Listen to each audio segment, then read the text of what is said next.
Welcome to the first episode of the Waterloo Association Podcast. My name is Owen Davis, and it is my great pleasure to present my research on the life of Corporal John Shaw. We hope that you will enjoy the programme and look forward to uploading more in the future.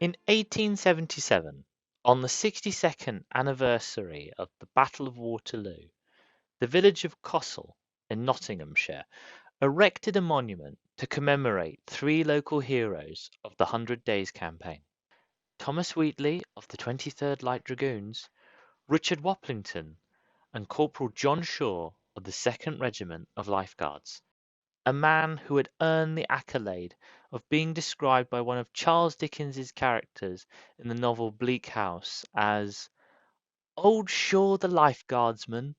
Why, he's a model of the whole British Army in himself, ladies and gentlemen. I'd give a £50 note to be such a figure of a man." Many of us will be aware of the mystery of Shaw's death, but in this, the inaugural episode of the Waterloo Association Podcast, I would like to talk about Shaw's life before it was snatched away during the Battle of Waterloo. Standing at just over 6.5 foot and weighing around 15 stone or 95 kilograms, Shaw was an imposing figure. Considered a skilled swordsman and renowned pugilist, he was tipped as the next boxing champion of England. However, it was a long road that Shaw had to walk to reach the boxing ring, and it was not always an easy one. Born in 1789, Shaw was, according to Cossall's historians Edwin Truman and R. Westland, a physically fragile boy. He spent his childhood on a farm between the villages of Cossall and Wollerton, just west of Nottingham. Writing over 100 years later in 1899, Truman and Westland assert that in the professional opinion of Shaw's family doctor, the young lad was quickly using up his strength. The cure was an ample supply of fresh milk. A cow was put aside for Shaw alone, with instructions from his father that whenever he needed to drink, he was to go straight to this animal. Shaw's father would continue to keep a special cow aside just for the boy until the young man left home in 1802 at the age of 13 to become apprentice to a wheelwright. Shaw's dairy-rich diet turned him into what Westland and Truman describe as the tallest and strongest lad of his age for miles around. He was fortunate, through his youth, to receive an education at Trowle Moor. Here he seems to have become a friend to Richard Waplington, another Life Guardsman who, together with Shaw, earned the nickname the Cossall Giants, as they both stood over 6 foot. The pair's friendship could have been very close, as according to local tradition, they both enlisted in the army together in 1807, after Shaw had abandoned his apprenticeship and Waplington had left the Nottinghamshire coal mines.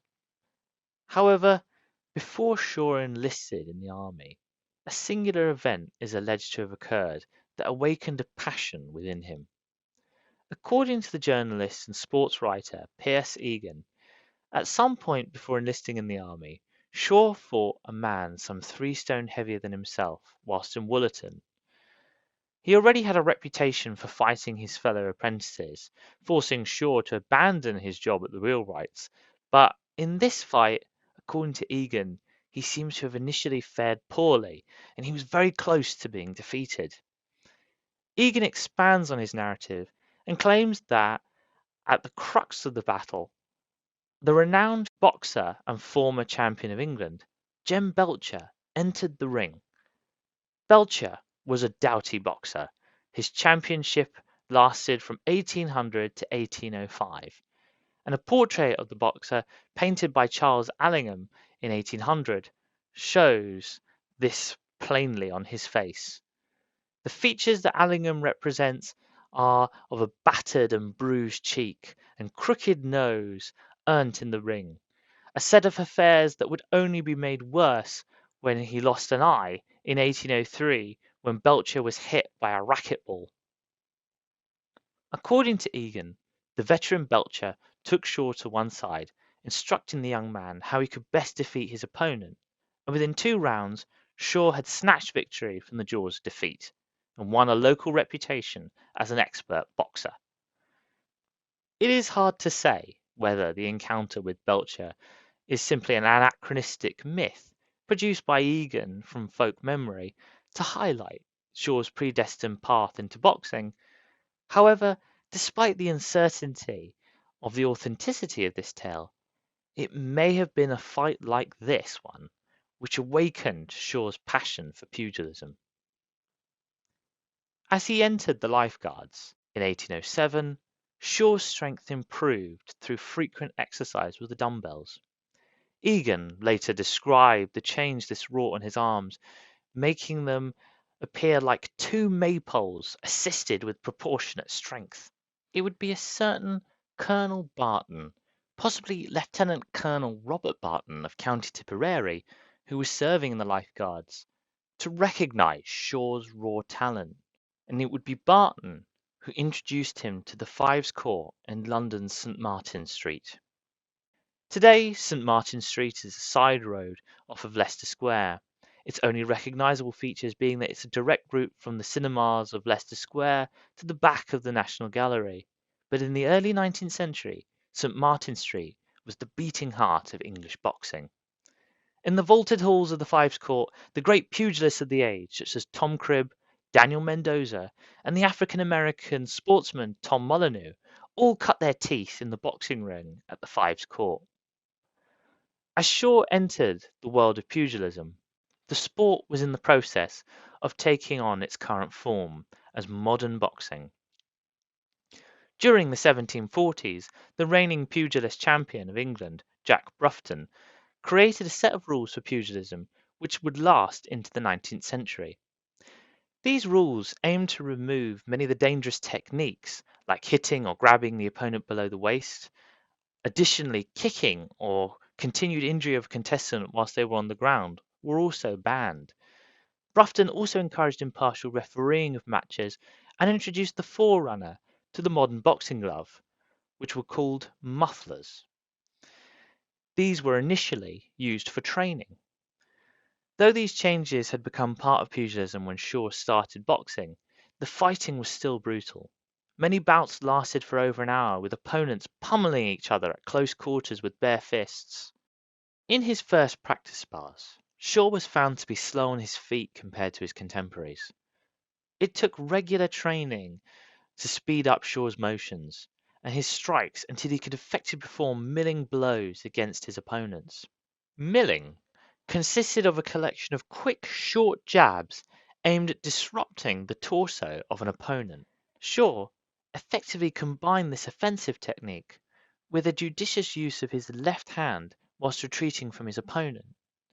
This meant that when facing the lifeguardsman, it was considered to be a very difficult task to attempt to hit him without suffering a counter-strike in return.